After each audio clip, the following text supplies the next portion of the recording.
today's presentation, there will be an opportunity to ask questions. Please note this event is being recorded. I would now like to turn the conference over to Kris Newton, Vice President, Investor Relations. Please go ahead. Hi, everyone. Thanks for joining us. With me today are our CEO, George Kurian, and CFO, Wissam Jabre. This call is being webcast live and will be available for replay on our website at netapp.com. During today's call, we will make forward-looking statements and projections with respect to our financial outlook and future prospects, including without limitation our guidance for the first quarter and fiscal year 2026, our expectations regarding future revenue, profitability, and shareholder returns, and other growth initiatives and strategies. These statements are subject to various risks and uncertainties which may cause our actual results to differ materially. For more information, please refer to the documents we file from time to time with the SEC and on our website, including our most recent Form 10-K and Form 10-Q. We disclaim any obligation to update our forward-looking statements and projections. During the call, all financial measures presented will be non-GAAP unless otherwise indicated. Reconciliations of GAAP to non-GAAP estimates are available on our website. I'll now turn the call over to George. Thanks, Kris, and good afternoon, everyone. Thank you for joining us. Record revenue for the fourth quarter and fiscal year 2025 was driven by strong growth and significant market share gains in all-flash storage, along with accelerating growth in our first-party and marketplace storage services. We achieved all-time highs for gross profit, operating profit, operating margin, and EPS in FY25, a clear indication of our ability to navigate a dynamic environment. By relentlessly prioritizing our 4 growth opportunities and leveraging AI for increased efficiencies, we are able to invest in growth and expand our profitability metrics. In fiscal year 25, we refreshed our entire systems portfolio, sharpened the focus of our cloud services, and positioned ourselves to lead in the enterprise AI market. I believe that we've now reached an inflection point where the growth of all-flash systems and public cloud services, reinforced by the ongoing development of the AI market, will drive sustained top-line growth. 5 years ago, these areas accounted for less than half our total revenue. Today, they represent over 2/3. Looking ahead, we expect these growth drivers, along with our laser focus, prioritized investments, and robust execution, to deliver more company records in FY26 and beyond. Organizations are turning to NetApp to help them with data-driven strategies to deliver competitive advantage and operational efficiencies. As the enterprise AI market evolves and expands, there is greater urgency to transform. The demands of AI are complex and unrelenting, with massive volumes of data scattered across multiple silos. This fragmentation leads to difficult integrations, inefficiencies, and challenges in governance, security, and data protection. Gen AI transformation has made it clear that legacy architectures are inadequate to serve these complex workloads. NetApp's unified data architecture, spanning any data type, anywhere, enables customers to build an intelligent data infrastructure, delivering the required flexibility needed to overcome these barriers. Our modern approach to hybrid multi-cloud infrastructure and data management empowers organizations to harness the full potential of their entire data estate simply, securely, and sustainably. We are expanding our install base and reaching new customers with our AI-ready intelligent data infrastructure, which reduces cost and complexity by seamlessly bridging on-premises and cloud storage with unified control. The world's biggest cloud providers, as well as governments and leading companies, trust and rely on our technology. All-flash array annualized revenue run rate grew 14% from Q4 a year ago to a record $4.1 billion. In the fourth quarter, all-flash made up approximately two-thirds of hybrid cloud segment revenue, and 44% of systems in our installed base under active support contracts are all-flash.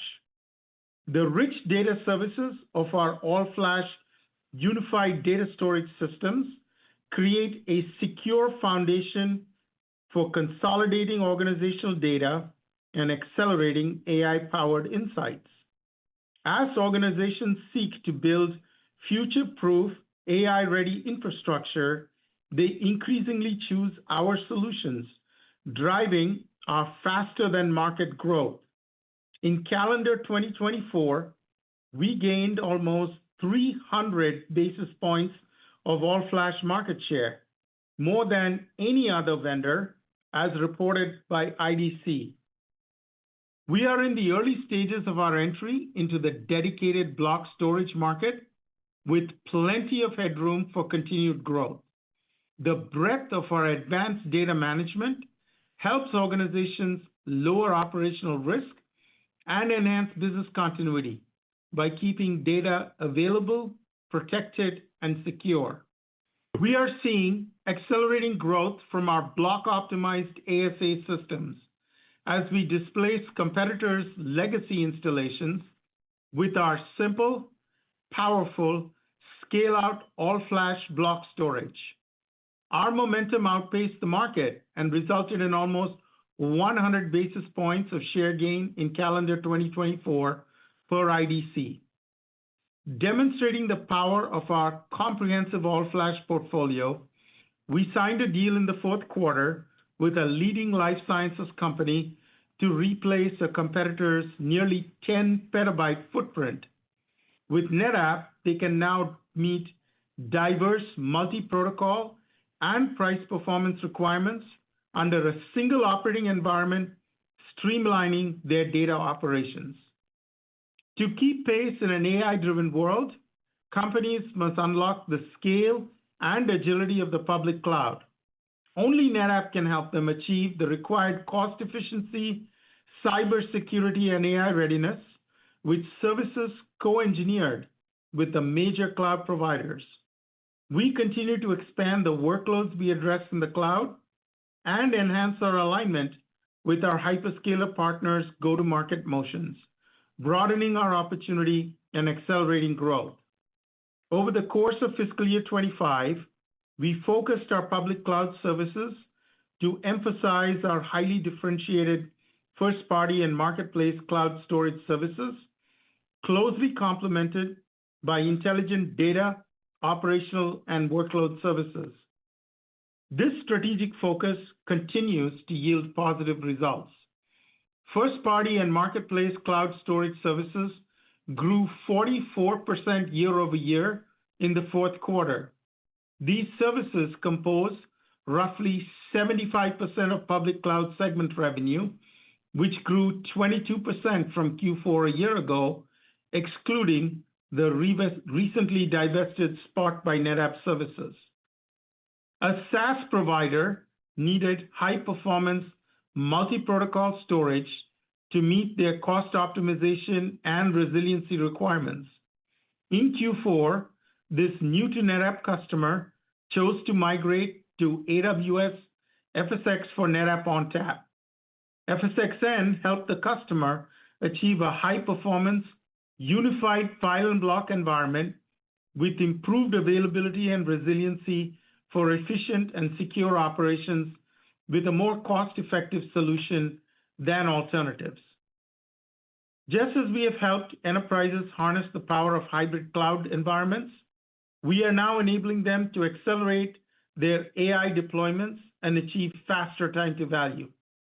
As the market for enterprise AI evolves, customers are moving from proof of concepts to real-world deployments, driving the need to unify their data for business impact. Our secure, cloud-integrated, silo-free infrastructure positions us as a leader in this transformation. We power AI pipelines from data preparation to model training to production deployments on premises and in the cloud. In the fourth quarter, our AI business grew fivefold year over year, again performing ahead of plan. We closed approximately 150 AI infrastructure and data lake modernization deals spanning multiple geographies, industries, and use cases. Over the course of FY25, we dramatically expanded our AI ecosystem, delivering innovations with NVIDIA, Domino, Dremio, the open platform for enterprise AI open source projects, and leading hyperscaler AI toolkits. We also introduced AI reference architectures with NVIDIA for AIDP, Cisco for FlexPod, Lenovo for AIPod, and most recently, Intel for AIPod Mini. In Q4, our high-performance NTAP all-flash storage was certified for NVIDIA DGX SuperPod, NVIDIA Cloud Partners, and NVIDIA certified systems. Building on our large installed base of unstructured data, we enable customers to gain intelligence from their data in place, making it ready and useful for production AI use cases without the need for migrations or changes to data operations. We are helping customers deploy AI inferencing in production today and expect FY26 to be a pivotal year for enterprise AI storage, with the opportunity outstripping that of model training. In the quarter, a large Asian telco service provider selected NetApp as the foundation for its AI workloads. The company needed to quickly stand up a cloud-based model training environment and at the same time build a larger model training cluster to support its plan to deliver Gen AI as a service. By leveraging NetApp solutions both on premises and in their cloud, the customer optimized performance, cost, and scalability for both environments. This ensured seamless integration with their training pipelines, supporting current and future AI projects.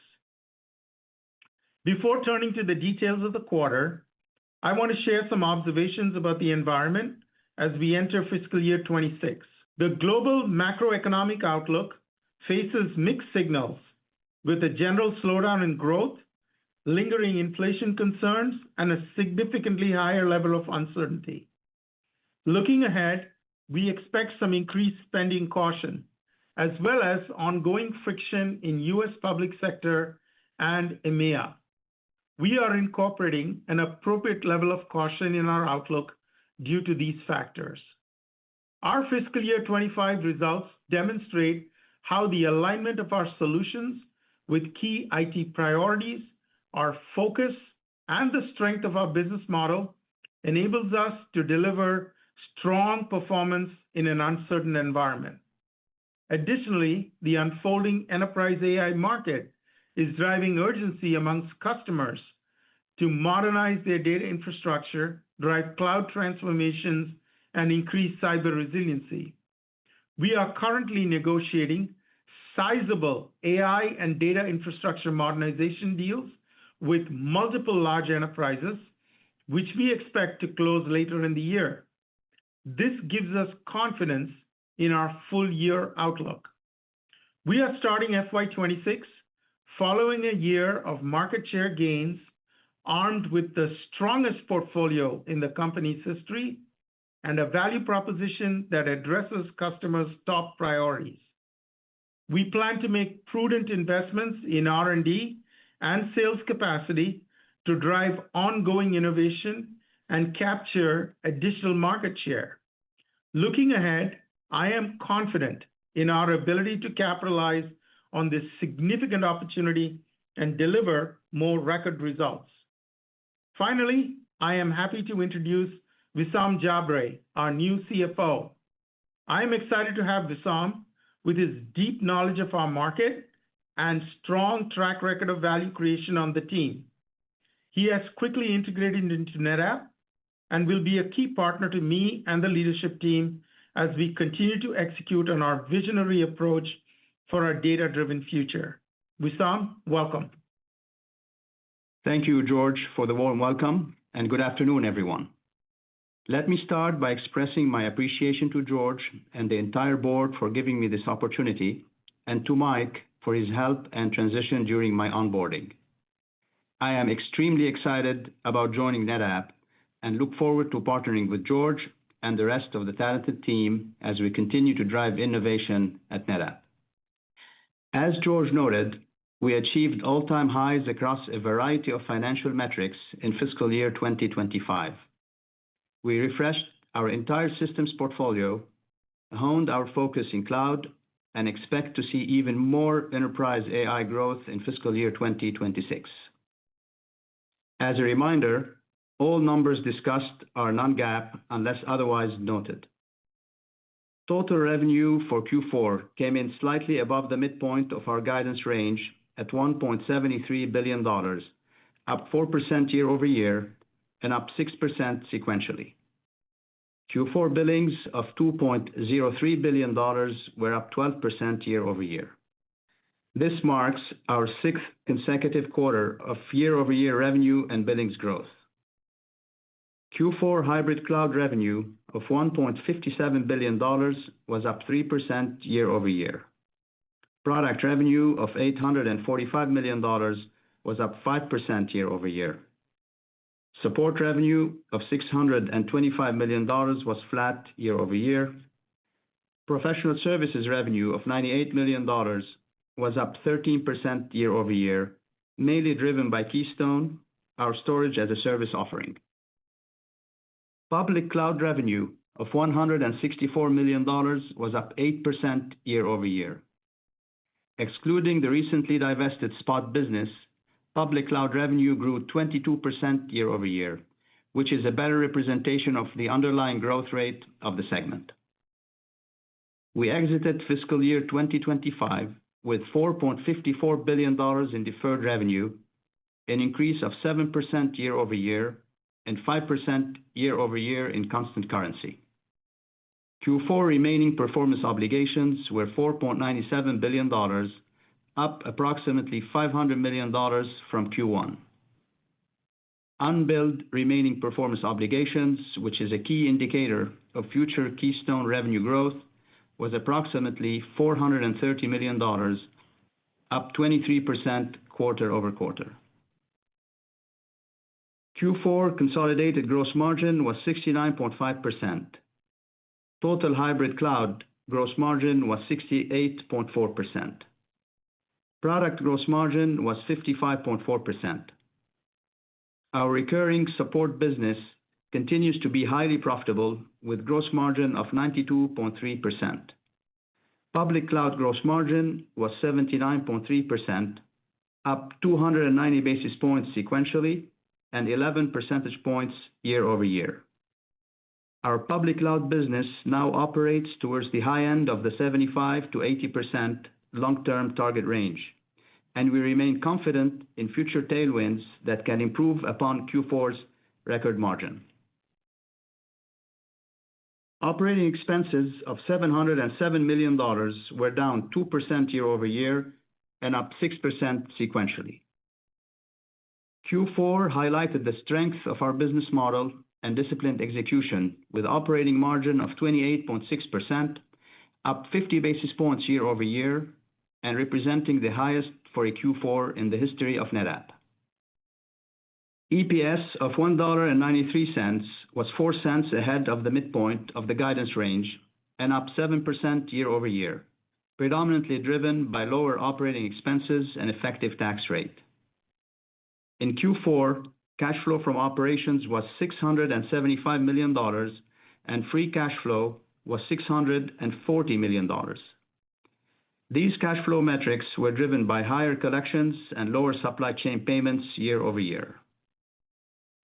During the fourth quarter, we returned $355 million to shareholders through $250 million in share repurchases and $105 million in cash dividends.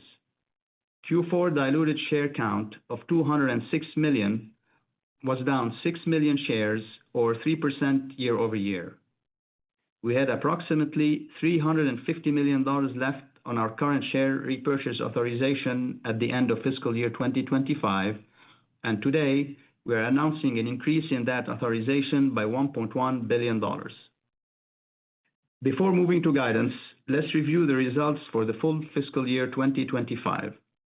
Revenue of $6.57 billion was up 5% year-over-year, and billings of $6.78 billion was up 8% year-over-year, both all-time company highs.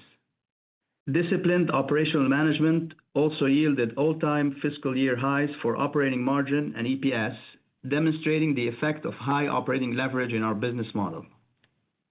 For fiscal year 2025, operating margin was 28.3%, up 150 basis points year-over-year, driven predominantly by flat operating expenses against a backdrop of 5% revenue growth.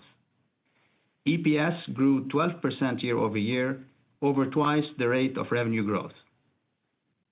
Operating cash flow was $1.51 billion, and free cash flow was $1.34 billion. Both metrics were down low double digits percentage points year-over-year, due primarily to changes in working capital, including higher variable compensation payments and tax-related outflows. Our balance sheet remains very healthy.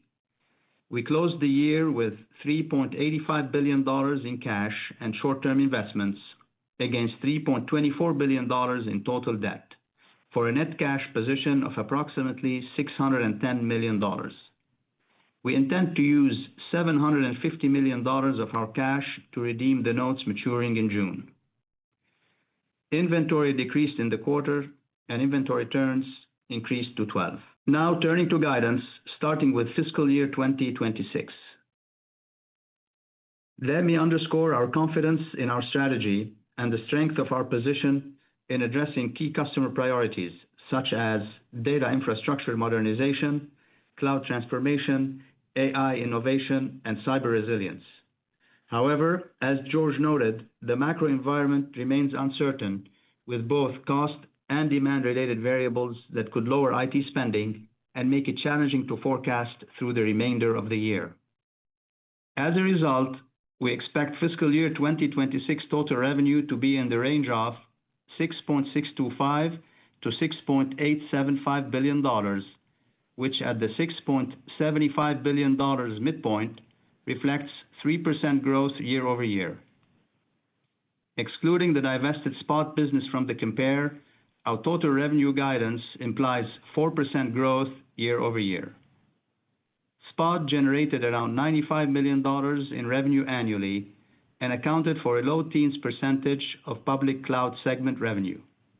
As a reminder, we expect the divestiture to impact reported public cloud and total revenue growth for fiscal year 2026. We expect fiscal year 2026 consolidated gross margin to be in the range of 71 to 72%. We expect operating margin of approximately 28.8% to 29.8%. We anticipate other income and expenses to be approximately negative $10 million. For the year, we expect a tax rate in the range of 20 to 21%. We expect EPS in the range of $7.60 to $7.90, for a midpoint of $7.75. We expect operating cash flow will move in line with net income as it has done historically. In fiscal year 2026, we intend to return up to 100% of free cash flow to shareholders in cash dividends and share buybacks. We also expect to reduce share count by low single-digit percentage points year-over-year. Now turning to Q1 guidance. We expect revenue to range from $1.455 billion to $1.605 billion, which at the $1.53 billion midpoint implies a decline of 1% year-over-year.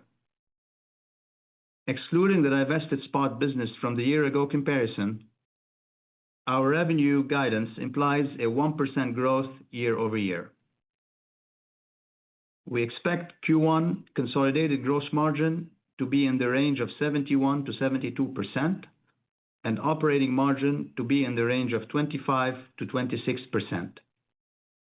EPS is expected to be in the range of $1.48 and $1.58, with a midpoint of $1.53. In closing, as I look forward to fiscal year 2026, I am confident in our strategy and execution capabilities as we are well positioned to capture our expanding opportunities, increase profitability and free cash flow, and deliver sustainable long-term value to our shareholders. I'll now turn the call over to Kris for Q&A. Thanks, Wissam. Operator, let's begin the Q&A. We will now begin the question and answer session. To ask a question, you may press star, then one on your touch-tone phone. If you are using a speakerphone, please pick up your handset before pressing the keys. If at any time your question has been addressed and you would like to withdraw your question, please press star, then two. At this time, we will pause momentarily to assemble our roster.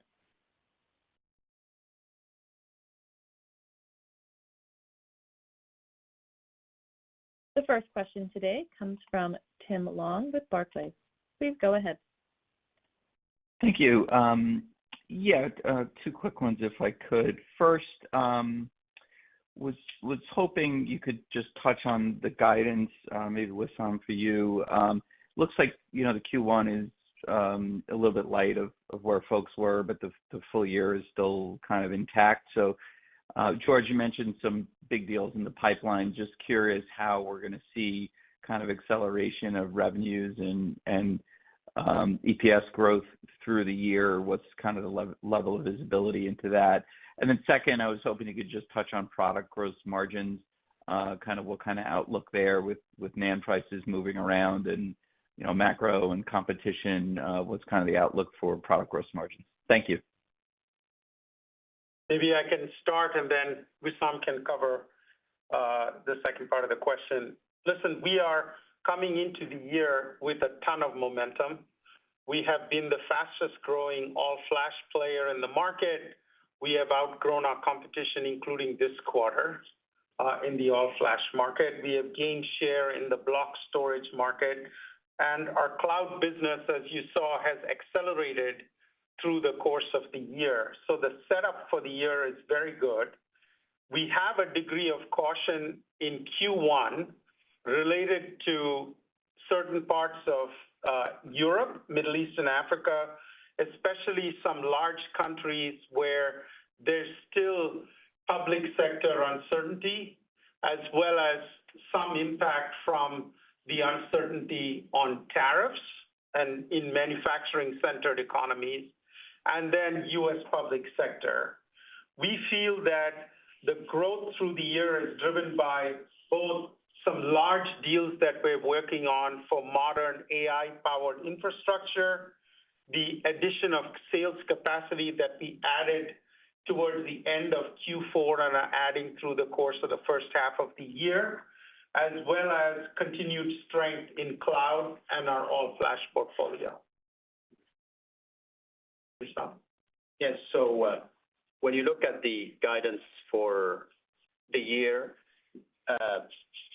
the margins obviously are guided towards where we would want to be in the long term, but we're very comfortable with the transition. The few elements that will drive us get there are obviously mix should be benefiting from the growth in cloud, and we would continue to also grow in flash, which typically has better margins. The other thing I would say on margins, so that we anticipate maybe one of the questions that I'm sure will come up is when we think of product margin, we did say previously in last quarter that earnings call that Q4 would be the bottom. we're seeing Q1 to be more or less in line with Q4, but we anticipate improvement from there, gradual improvement into the rest of the fiscal year on a quarterly basis.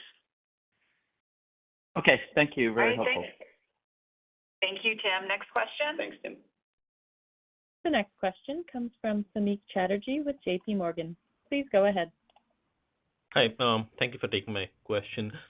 Maybe George, on the last earnings call, you had referred to some of the execution or sort of timing of deals that had slipped, and just curious if that's continuing to sort of what you see. Is that something you're continuing to see, and is that really informing sort of the caution relative to the macro, or are you just sort of overall looking at the macro backdrop and the economic indicators? Are you taking a more proactive approach relative to what you're seeing?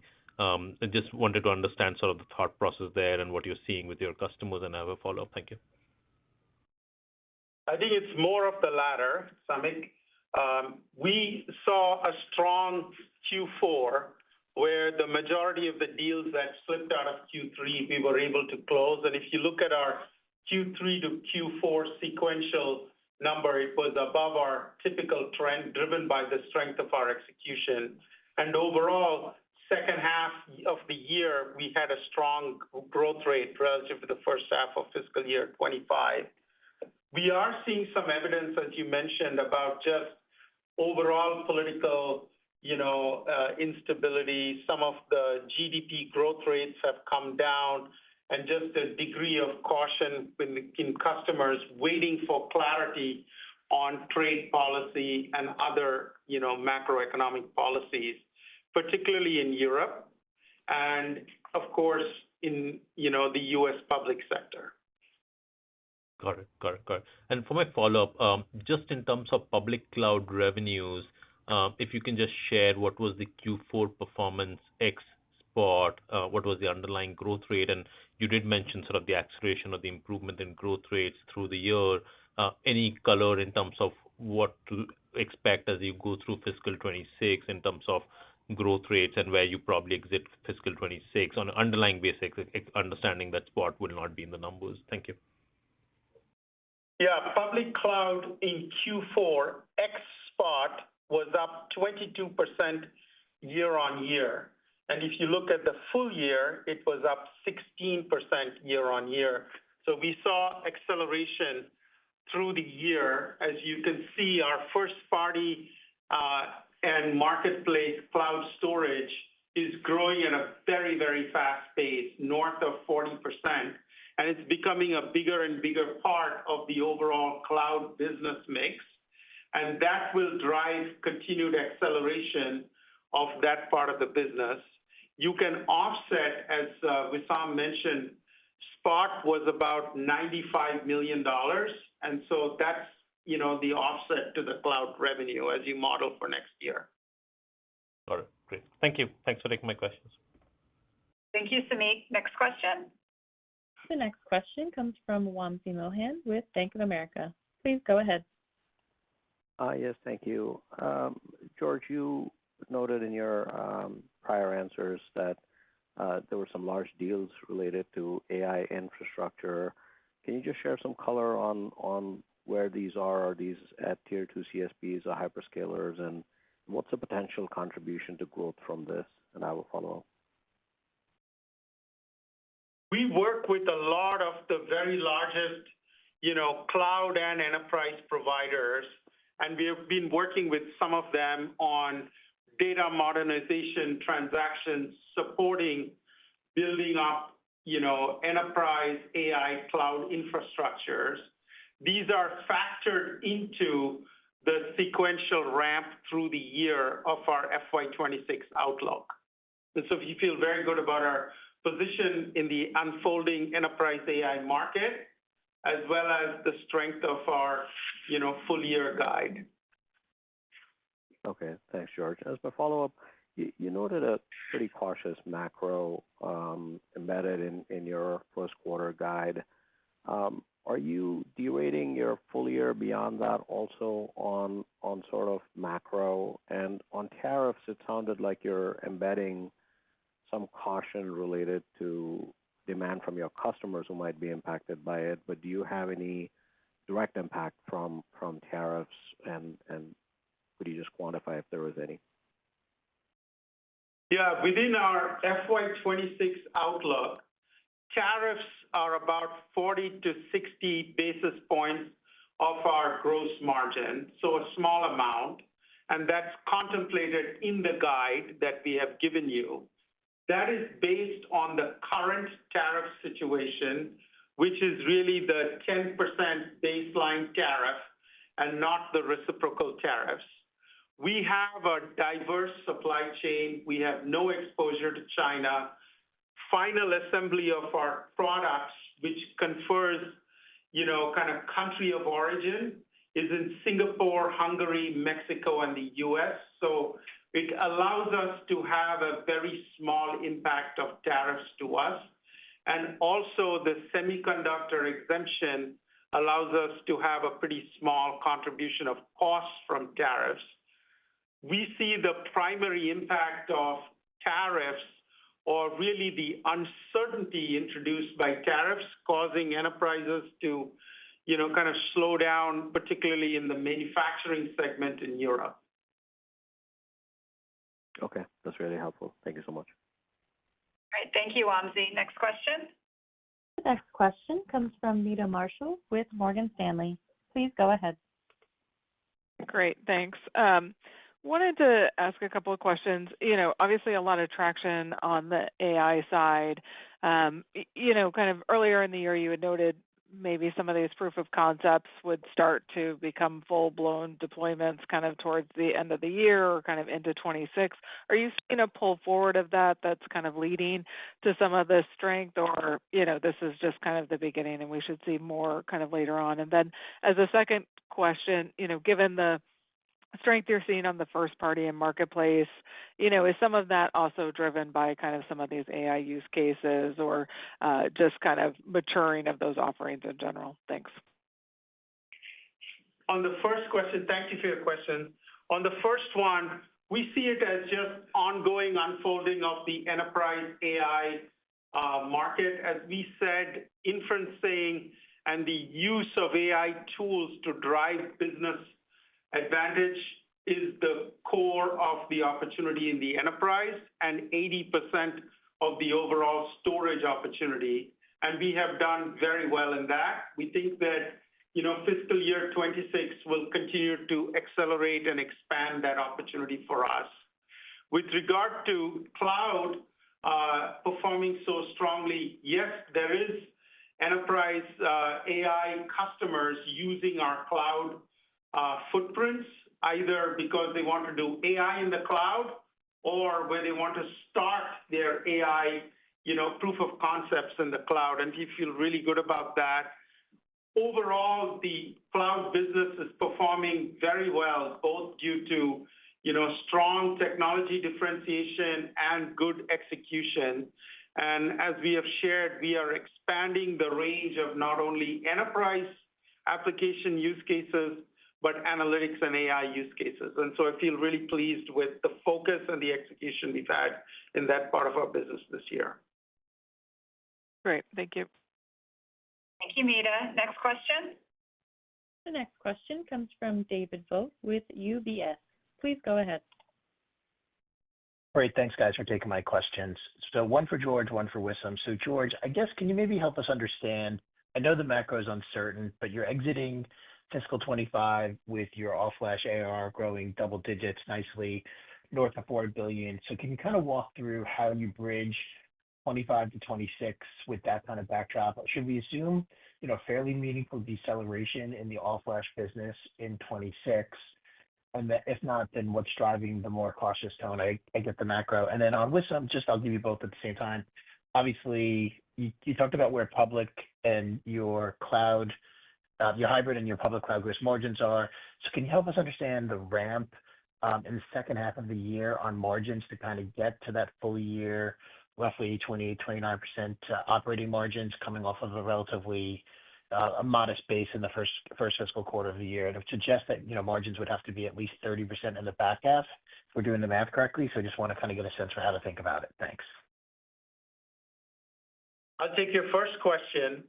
I think if you look at the components of the FY26 guide, support continues to be a low single digits, number. It doesn't, go down or go up materially. It just waterfalls off of deferred revenue.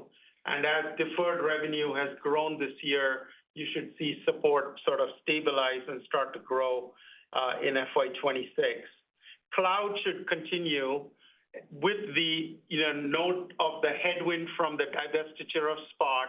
The momentum in the rest of the cloud business should continue. We had, professional services, which is powered, the growth of professional services, which is powered by our Keystone storage as a service business should continue at the same clip next year. And in product, if you look at the market data for all flash, it has come down about 300 basis points. We are expecting to grow at or above the market. There is a part of the business that is non-flash, which is probably less tied to customer spending priorities, which is where we have also indicated a degree of caution. So listen, we feel really good about our competitive position. Q4 was a strong, print. The full year was a strong result. We feel that it's important to be prudent in our outlook, just given the range of volatility that's going on. Great. And David, and for the the margins? second, yes, and for the second question, so the way to think of it, look, without guiding quarter by quarter, the way to think of it is we expect obviously revenue to improve from here for the rest of the year, and as you sort of work yourself down the P&L, gross margins, as I said, for products are expected to be flattish in Q1 and gradually improve for the rest of the year. Cloud, we ended Q4 at almost the top range of the long-term target that we set ourselves. We expect that to sort of also improve from here into the fiscal year 2026. And for the rest of the elements, you'd expect sort of roughly similar type of trends. So that gives you a good idea of how the gross margin should progress for the rest of the year. The way we think of operating expenses is we obviously want to continue to invest in high ROI projects on the R&D side. We also want to continue to invest in sales capacity strategically to drive the top line. But the OpEx growth isn't expected to be faster than revenue growth. In fact, the way we think of it is OpEx growth should be at most half of the revenue growth. And so that gives us the operating leverage. And without really giving you the numbers for the rest of the quarters, I think it gets you mathematically to the numbers that you mentioned. That's more than helpful. Thanks, Wissam. Thanks, George. All right. Thank you, David. Next question, please. The next question comes from Asiya Merchant with Citigroup. Please go ahead. Excellent. Hi, this is Mike Cadiz for Asiya Merchant at Citi. So I'll give you my two questions at once. So the first is on Keystone. Can you describe the tenor of the customer conversations you're having as it pertains to OpEx versus CapEx spending, especially given this uncertain macro environment? That's question one. And question two is, can you provide any color on product momentum following your significant validations like NVIDIA SuperPod that you did just earlier in March? Thank you. Yeah, I think, Keystone has grown strongly. TCV sales of Keystone for fiscal year 25 is at $224 million, up 54% year on year. So we feel good about the momentum of Keystone. I would say there was nothing unusual in terms of customer behavior. There are use cases for which Keystone makes sense, and there are use cases for which capital purchases make sense. We are seeing a growing number of use cases for which Keystone is the preferred choice in our customers, and we're taking advantage of that. With regard to the momentum, listen, our new product portfolio has done really well. It's ahead of our internal plan. And so we feel really good.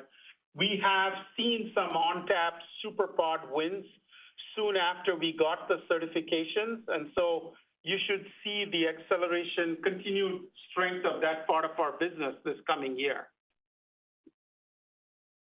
Excellent. Thank you, Mike. Next question. The next question comes from Param Singh with Oppenheimer. Please go ahead. Hi, thank you for taking my question. I do appreciate all the color you provided in terms of the growth trajectory for the year, but it really seems contingent upon success with AI workloads, right? And probably implied guidances from like down 3-4% in product growth for the first quarter year over year and improving from there. So what I really want to understand is, what are some of the technical advantages that you have in addressing these AI workloads versus some of your competitors in the market? And why should any customer, choose NetApp, and any kind of evidence you can provide that you are actually seeing that with customer growth right now? Listen, I think first of all, technologically, we have several advantages. We have a lot of proof points about the performance and scaling of our systems, as denoted by NVIDIA SuperPod, NVIDIA NCP certifications, and the ability to configure our systems as part of multiple reference architectures. The second is the strength of our data management, where we provide privacy, security, governance capabilities, in addition to a range of others like multi-tenancy and others that customers want in an enterprise AI platform. And then uniquely, we have hybrid cloud integration. So we saw many clients wanting to use their enterprise data with some of the tools like Vertex or Bedrock that we have unique integrations with in the public cloud. So lots of technological advantages. Listen, we had 150 customer wins this past quarter, and each of them had choices of multiple different vendors. And the level of penetration of AI into our install base is really small right now. So we have a long roadmap to go, right, in terms of customer momentum and wins. I will just note that, listen, we have had a really strong year. We took 280 basis points of share in all flash, 100 basis points in addition in the block storage market. Any degree of caution going into next year is not because of our competitive position. It's just being prudent about the amount of uncertainty in the economy. Got it. No, thanks, George. That's really helpful. If I could just follow up on that, some of the wins that you talked about, as I think longer term in 2026 fiscal and beyond, what are some of the applications that customers are talking about within AI inferencing where they feel, or where you feel NetApp is best positioned to go and have a high win rate? I think broadly speaking, there's sort of three different use cases where we are doing really well. One is the need to modernize your data infrastructure so that you can bring it to AI models. These are in the form of new analytics environments like data lakes or high-performance analytics applications that are proprietary to certain clients. The second is AI centers of excellence. These could be like the very large Asian telecommunications provider that's building a national AI center of excellence, or it could be a large enterprise that's building an AI factory for sharing across all their departments. And there are reference architectures together with NVIDIA, for example, are the de facto motions. We've done really well there. And then the third is cloud, sort of service providers that want to host inferencing environments for enterprises, where our combination of our install base plus hybrid cloud capabilities allows us to do really well. So more to come. We will share more updates as we go through the year. We have a super exciting R&D innovation pipeline, and we will invite you to come to Insight to watch us. Thank you, George. Much appreciated. Thank you, Param. Next question.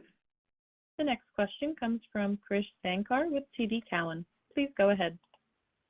Yeah, hi, thanks for taking my question. And Wissam, nice to hear from you again. I have two questions. Number one, George, I think you mentioned AFA about two-thirds of hybrid cloud revenues. I'm kind of curious how to think about the other one-third dynamic on the hard drive side. Are you seeing weakening demand, or do you think that sector is in, or that segment is in a secular decline? And then I had a follow-up. The two-thirds was all flash arrays. They're two-thirds of hybrid cloud revenue and a bit higher in terms of their contribution to product revenue, given the all flash is primarily point of sale and is a little bit less contribution from the renewals business of maintenance. I think the second is the hard drive segment.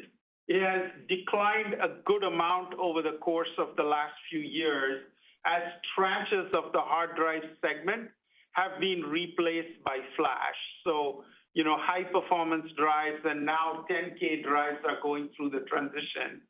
We expect that it will stabilize over the course of time to a smaller number as hard drives become used for use cases like backup and archival, where today flash does not provide a compelling value proposition.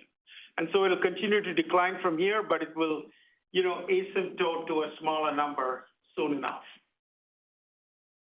Got it. And then the question for Wissam, maybe a two-part question. One is on the gross margin guide, 70% for FY26.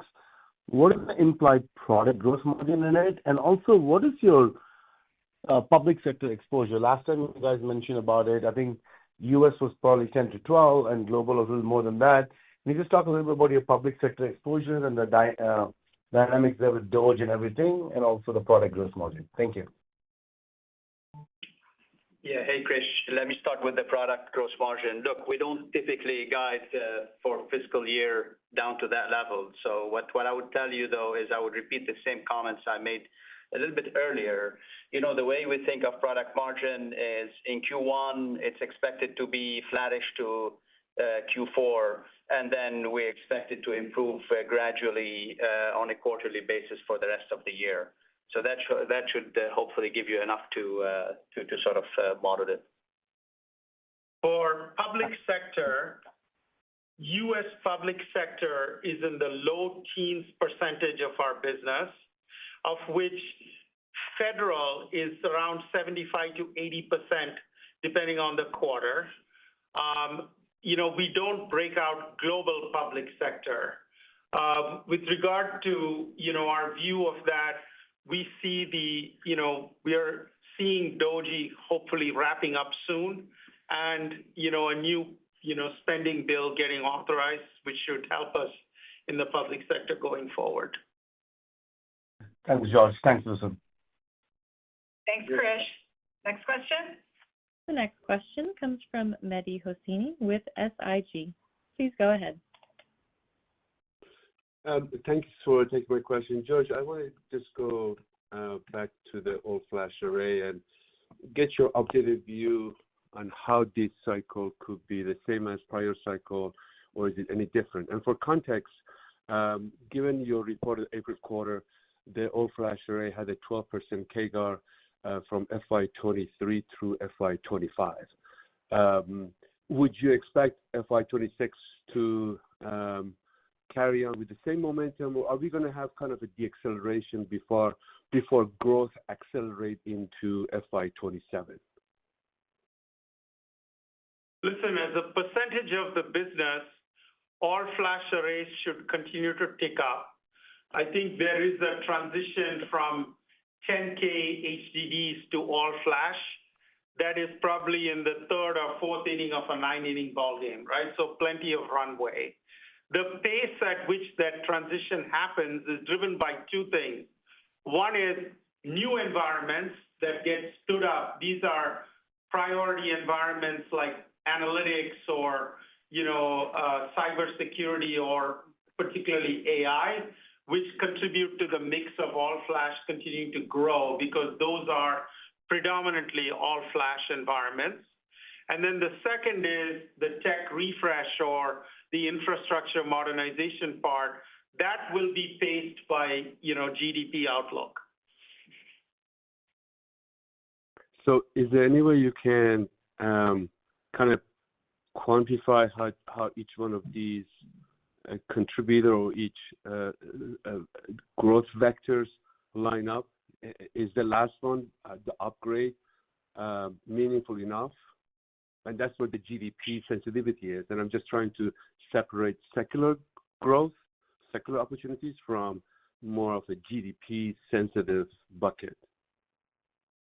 Listen, I think I'm not going to break it out specifically. I think, as we said, our outlook for next year implies that we continue to gain share or at least stay at the market in all-flash arrays. And if you look at, public benchmarks for all-flash arrays, like IDC, they're in the 9%, down from around 12%. So there's a slowing down a little bit given some of the concerns, and I think we should be able to at least do that. Great. Thanks for details. Thanks, Mehdi. Next question. The next question comes from Stephen Fox with Fox Advisors. Please go ahead. Hi, good afternoon. Two questions, if I could, real quick. One, how do we think about the pressure included in your margin guidance from passing through higher cost input material costs for the year? I know you're passing them through, but I assume it's a margin rate pressure. And then secondly, George, if I could just push back a little bit on the guidance, because I'm kind of confused given some of the momentum you've seen, and since it seems like you're concerned about some targeted areas, public and industrial Europe, how can you put in perspective how big those pieces of sort of the macro are to your business relative to the AI growth you're seeing and the other incrementals you're seeing in market share? It's confusing to me that we're talking about 3% year-over-year growth again this year. Thanks. Maybe I can take the second part of your question, and Wissam will take the first part. With regard to the outlook for next year, just remember that the revenue guide has a headwind of about a point from the divestiture of the spot business. So if you look at it ex-spot, it's about 4% compared to this year's, performance of about 5%. I think if you look at our business, the two segments we talked about where we have concerns are U.S. public sector, which again is about low teens percentage of our business, where federal is about 75 to 80% of the business. So we have some concerns about just clarity of when budgets gets approved, what, will be the impact of DOGE and other things, right? And then EMEA, which is a decent chunk of our overall business, where some countries, particularly the larger ones, are awaiting clarity on, export-related tariffs. They have, in some countries, the government has been installed but hasn't deployed budgets yet. And so there's just a degree of caution there. We feel that our momentum is strong. We have less visibility into the timing and resolution paths of some of these geopolitical situations. And it's important for us to be prudent about guidance given those circumstances. I'll turn it over to Wissam to answer the second part of your question. Yeah, thanks, George. So with respect to input cost, Steve, when our guidance basically reflects all the information we have now. And so as George mentioned a little bit earlier, we do have around 40 to 60 basis points impact to gross margin. But this is also an evolving area, right? When you think of tariffs, we do have a very agile, resilient, and diverse supply chain. And so we will continue to work throughout the year to mitigate to the extent we can and hopefully improve from here. And that's one thing. The other thing, as it is an evolving situation, if there's any changes in that area, let's say on the trade policies and other types of things, then obviously we will be updating as well. But for now, that's how we're thinking of the input cost. It's all reflected in our guide as within that 71 to 72% margin. Okay. Thank you. Thank you, Steve. Next question. The next question comes from Jason Ader with William Blair. Please go ahead. Yeah, thank you. Good afternoon. Just two questions. First, Wissam, could you give us a sense of the upside opportunity for cloud gross margins from here? You're at 79% now. Where do you think that might get to? And then my second question is really just on the impact of the Broadcom acquisition of VMware. Any positive or negative impacts that you guys have seen from the disruption caused by the licensing changes at VMware? Yeah, thanks for the question. So with respect to the opportunity on the cloud gross margin, look, we've been in the long-term range for the last couple of quarters, Q3 and Q4 of 25. And that range, just to remind everybody, was 75 to 80%. We expect that, we should be seeing improvement from here. So for the rest of the fiscal year 26, we anticipate gradual improvement on a quarterly basis, but we're not yet ready to sort of come out and on an earnings call and come up with a new target range. But there's definitely opportunity for improvement from here, albeit on a gradual pace. With regard to the Broadcom acquisition, sort of two or three things, right, that we see. The first one is there's a greater degree of caution about hyper-converged infrastructures, which has caused some of the hyper-converged vendors to now work with external storage providers. Second, we have, and continue to expand the range of alternative hypervisors that we support. We support a broad range, and we'll continue to expand that range to give customers choice.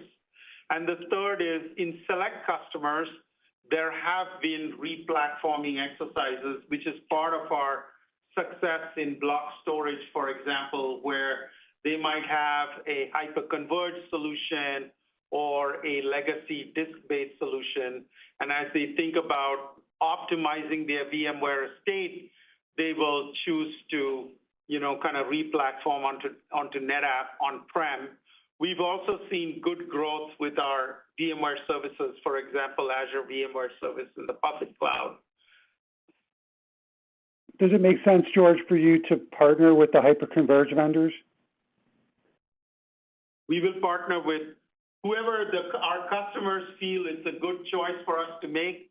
We will partner with them. We are ongoing discussions with a broad range of solutions, right? And that has been our track record. Thank you. Thank you, Jason. Next question. The next question comes from Simon Leopold with Raymond James. Please go ahead.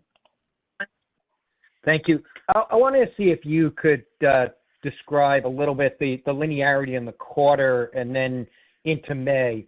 I guess what I'm trying to get a better understanding of is, did the behaviors that are creating your concerns actually moderate when tariffs were delayed in May versus what you saw when they were first announced in the beginning of April? And then my follow-up is, how are you thinking about the Section 232 reviews on semiconductors? What are your expectations for the impact of that? Thank you.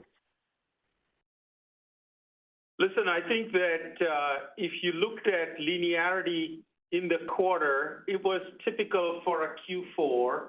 I note that in Europe, we had the unusual experience of having the Easter week in the last week of our quarter. And, with the passing of the Pope, that was a unique situation. We had planned for that. And so we had worked hard to get the vast majority of our European business in early ahead of that. And so we were planful to deal with that. I think that, the caution that we saw did not materially contribute to linearity. It just contributed to our view of the pipeline, where deals that were, sort of larger deals got broken up into smaller transactions, or we had to go through more procurement cycles of approval, something that you typically see when there's uncertainty. and the Section 232 review on semiconductors? Listen, we are operating under a semiconductor exemption. I'm not an expert to predict what the administration will do. Thank you. Thank you, Simon. Next question. The next question comes from Ananda Baruah with Loop Capital. Please go ahead. Yeah, guys, thanks for taking the question. Just one for me, George. You may have covered some of this context in all of the public cloud context that you've given us, but just Gen AI, right, in hyperscale, as those builds grow, as things like Gen AI video begin to really become prominent. Does that, how does that impact, sort of the value of your software? And if that really amplifies that whole dynamic, just sort of hyperscale data center, Gen AI adoption and video, just because I know it's very compute intensive. How might that, and it requires a lot of storage, how might that impact your software business there? Thanks. Yeah, listen, I think, thank you for the question. Listen, I think that we see a lot of clients wanting to use their data with a broad range of tools. The hyperscalers are obviously one of the set of tool chains that they want to use. And so we have a unique position to bring enterprise data to the hyperscaler platforms. And because of our flexibility in doing so, more and more people are choosing us. So we had a few different wins this quarter. I'll talk about a gaming company that is building a AI-powered, ultra-realistic game development environment. And they wanted to have a mix of on-prem and public cloud because their developers operate in different parts of the world and all of that. And we were chosen because of our hybrid use cases. With regard to the growth of data related to AI, the inferencing use cases start to generate a lot of data. First, from vectorization of data, where when you take text or video and then convert it into these granular numerical representations of that, you can get much, much larger amounts of data that are created. And then the second is multimodal data sets obviously get richer and richer, and so you will see data grow. It's early, so I don't want to predict the outcome there, but if you look at the proof of concepts that we have going on with clients, there is clear indication of data growth in those proof of concepts. That's great. I appreciate it. Thanks. Thank you. Thank you, Ananda. Next question. The next question comes from Nehal Chokshi with Northland Capital Markets. Please go ahead. Yes, thank you. I got a couple of questions. First is the 150 AI wins in the quarter. I believe that's up from 100 last quarter, and it sounds like 30 from a year ago. Have you seen your AI win rate go up, or is this just a reflection of an increase in deal flow, AI deal flow? I think, first of all, the 5x number that we are talking of, that we mentioned in the call, is related to revenue and dollars, not customers. That being said, your comment about acceleration from approximately 100 wins is accurate. We feel very good about our competitive position. Our win rates are very, very strong. And I think what we are pushing our sales teams to do is to engage in more and more opportunities. Clearly, the range of tools that we have made available to them to compete is much larger, right? We have a fully refreshed high-performance all-flash storage portfolio. We've got certifications across a broad range of technologies. We've got integrated reference full-stack architectures, and we have a growing amount of AI integration, both with application providers as well as with hyperscaler providers and with NVIDIA's tool chain. So we want more deals to compete in because our win rate's really high, and we are giving our sales teams a lot more tools to compete. Okay, great. Thank you. And then other question here is for Wissam. I'm not sure if you talked about it, but can you just discuss what was the FX impact in the quarter and what is your expectations for fiscal year 26? Yeah, sure. So for Q4, the FX impact was minimal. It's sub 1%, so it's not worth mentioning. And for the fiscal year 26, it's reflected in the guidance. So we typically, use the predominant FX rates, let's say, for when we project. And so we'll be talking about it more as the year progresses, I would say, when we start seeing actuals. So I believe that should be at least about 100 basis point positive tailwind. Is that correct? No, sorry. With respect, what I said with respect to Q4 is that the impact is much less than 100 basis points. So it's like de minimis. That's why I didn't mention it. But I did not give any numbers for FY26. Yeah, I guess I was referring for respect to fiscal year 26. Given current rates, there should be at least 100 basis point positive impact. Is that not correct? Look, if this is your calculation, I mean, I won't comment on that. Okay, thank you. Thank you, Nahal. Next question. The last question today will come from Lou Miscasia with Daiwa. Please go ahead. Okay, thanks for fitting me in. And in essence of time, I'll keep it to just one question. George, you talked, going back a while ago, maybe a year, that was going to take time for AI to really ramp up. And obviously, you've given full-year guidance for this year. But do you think that as we get to the following year, I'm not really looking for guidance, with inference really starting to ramp, with enterprises starting to buy AI servers, that will get a step function of growth for storage due to AI? Let's maybe say, calendar 26, either first half or second half or something. Listen, what we've said is that we believe the real value of AI, if it is to grow at the rate that it's growing, has to deliver business impact to organizations, right? And I think that business impact really comes from the use of tool chains for inferencing and reasoning models and agentic AI. I think the overall AI market has been in the, hey, we got to get the large language models, which I think are like enabling tools ready. And we are now starting to see some of those tools get implemented in use cases for the enterprise. Of course, that some of those use cases are more mature than others.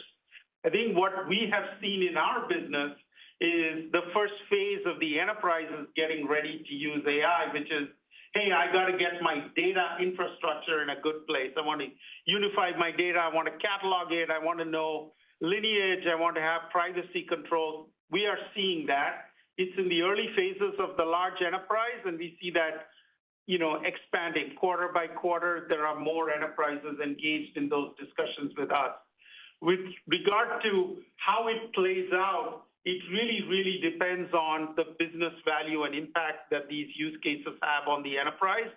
Obviously, if they are transformative business value, there will be super rapid adoption, and you can see that, over the next 12 to 18 months. But I'm not the expert on the business value, right? We got to wait and see what our clients tell us about the impact on that.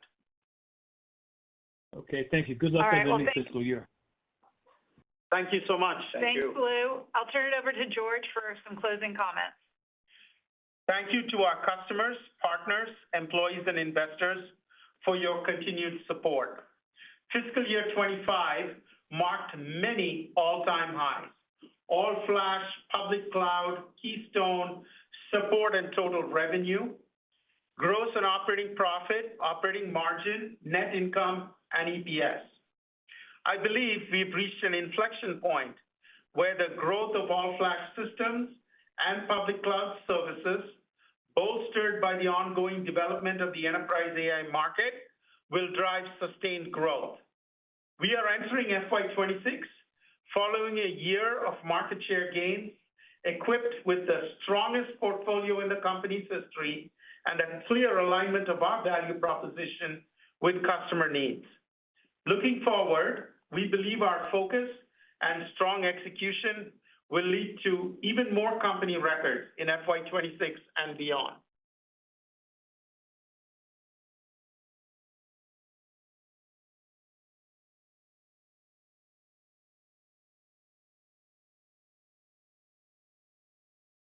The call has now